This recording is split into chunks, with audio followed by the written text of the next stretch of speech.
Hello everybody, Ross Madden here. Welcome to the show. Today's show's about Syria again, because Syria is big news this week. If you're going to be paying attention to the news, you should be looking internationally, because there's a lot going on, not just with the trade, but also with Syria. In Syria, the conflict is looking like it's coming to a close. That is because Donald Trump has reduced his military output 90%, from about 5,000 bombs per month down to only 500 bombs per month in Syria. This is big. This has allowed the Russians and the Iranians and the Syrians to stabilize the country of Syria. This is huge news for the Syrians. They've been returning to their homes and just rebuilding, starting over, and it's great. Damascus is starting to rebuild. Well, the United States military-industrial complex cannot stand for the end of this war. They're going to do whatever they can. They're desperate to continue the war and to continue their military-industrial complex stock growth. Nobody wants the slowdown of military arms in the military-industrial complex. But everybody in the United States who has been spending all of their tax money on munitions rather than schools, rather than pipes, rather than infrastructure, there's so many better things we could be spending this money on at home, and we're spending it on weapons to support John McCain's military-industrial complex. I'm glad that man is gone. Good riddance. He was one of the worst senators I have ever heard of. Oh, in any case, back to Syria. So here's what's going on the ground in Syria. Idlib is a region in the northwest section of Syria. And if you want to get a lot of in-depth information about this, I suggest you look at Jake Morphonius's recent reports on Syria. He goes into depth on not just the map, but also the military sides, the military alliances going on in the region. Just to give you a brief overview, Idlib in the northwest region is the last remaining ISIS stronghold in Syria. The last one. So in other words, ISIS has pretty much been eradicated by the Syrian army, with the help of the Russian Air Force especially. Well, the Syrian military is moving in on Idlib. They're going to take it back. This is called liberating Idlib. And I think we should start a hashtag called Liberate Idlib, because the United States is not going to consider this a liberation movement.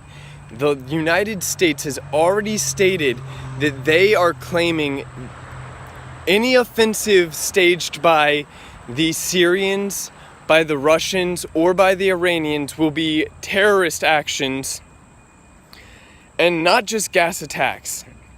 They're saying that a gas attack, it should be expected. They, being the United States, our military intelligence, is expecting the Syrians to use chlorine gas, which is something that the Syrian military has outright condemned. They're like, there's no reason for us to do that. It's completely wrong for any military to use chlorine gas. أكدت سوريا مرارا وتكرارا أنها تعتبر استخدام الأسلحة الكيميائية أمرا لا أخلاقيا، وأنها تدين استخدامها في أي مكان وتحت أي ظرف كان وضد أي كان. وتكرر سوريا اليوم تأكيد أنها لا تمتلك أي أسلحة كيميائية، وأنها نفذت كل التزاماتها مع منظمة حظر الأسلحة الكيميائية. And they're not going to use it. It would be the only reason why the United States would stay in the war. Russia will not tolerate any use of chemical agents, as well as any attempts to use this situation to serve the interests of those who like to issue preposterous accusations against the Syrian government and Syrian soldiers.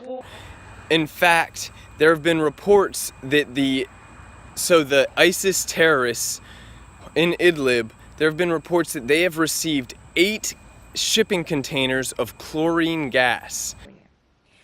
It's necessary to mention that according to our information on the 23rd and 24th of August, in the Idlib de-escalation zone, particularly in Jis Shugur, 8 barrels with chlorine and ammunitions for multiple rocket launchers were shipped. And these multiple rocket launchers will be equipped with chlorine, and white helmets also appeared there. They had all the necessary equipment to make footage of the use of chemical weapons. So again, we're talking about another provocation that is being prepared. And that is terrifying. They are preparing to use this on the civilians of Idlib, the women, the children. They're going to bring out the women and the children and use this gas on them in order to push the United States to stay in the conflict. We're not going to fall for it. It's an obvious false flag. Russia's been calling this out for almost a week now. We're getting on a week since the Russian, it's not the ambassador, but one of the head Russian leadership has announced to expect a false flag in Idlib that the United States is preparing. Well, the United States, last time we had a false flag was in Duma, and the United States just said, well, we believe the white helmets, and even though they've got terrorist Al-Qaeda ties, we are going to go ahead and attack Syria. And they bombed all around the country of Syria in response to this attack. Basically, the last major offensive against Syria was in response to a false flag gas attack staged by the white helmets. Some people come to here and wash people in water, and they said chemical attack. We didn't see any chemical attack symptoms here. Well, the white helmets have been removed from Duma, and where did they go? They were asking to be held in Idlib. They were asking to be released to Idlib, asking for safe asylum. And the United States and the Mossad and the Saudi Arabian military guided them safely to Idlib, and now they're preparing for yet another false flag. We're not going to fall for it, and like I said, hashtag liberate Idlib. Your eyes should be on the Syrian military this week, because the Syrian military is about to do incredible things. The Syrian military is about to save the city of Idlib. It's going to be huge. And when they're all free and the false flag attack failed because we all called it out and we all knew about it ahead of time, and Donald Trump, if Donald Trump tries to bomb anywhere in Syria, if our military bombs anywhere in Syria after a gas attack that's been widely called out, then shame on them and remove them from office, because they're clearly criminals of the military-industrial complex. They're war criminals. They're no better than Bush. They'd be no better than Obama, no better than Bush Jr.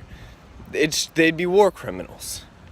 So I've had enough of that, and we're not going to stand for it. If there's a false flag, we know what's going on.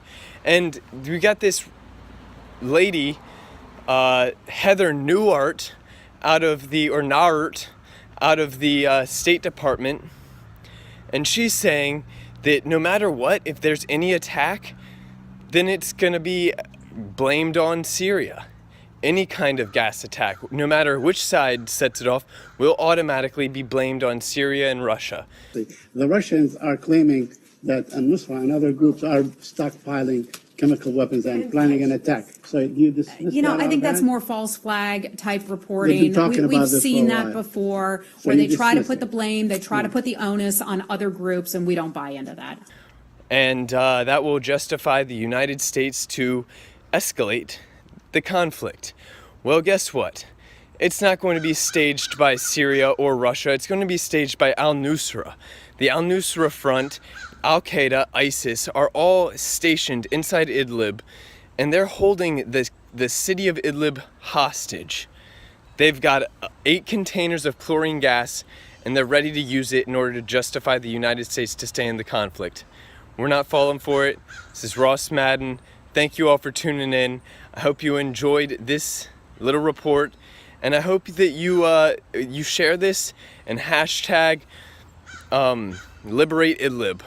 Liberate Idlib. If you share anything regarding Syria this week, hashtag Liberate Idlib, because that will put, that just says it all. We're liberating Idlib. You're freeing this nation city. Syria deserves to be free, and they deserve to free their own cities. So that's what they're going to do, and we're going to support that in the United States, whether our military does or not. And I am just going to call out all the bullshit from the military. And right now, the State Department and Donald Trump are purely to blame for any escalation in the conflict in Syria. I hope it doesn't happen, but in any case, Ross Madden, once again, with the Truth of Think Tank. Have a great day, everybody.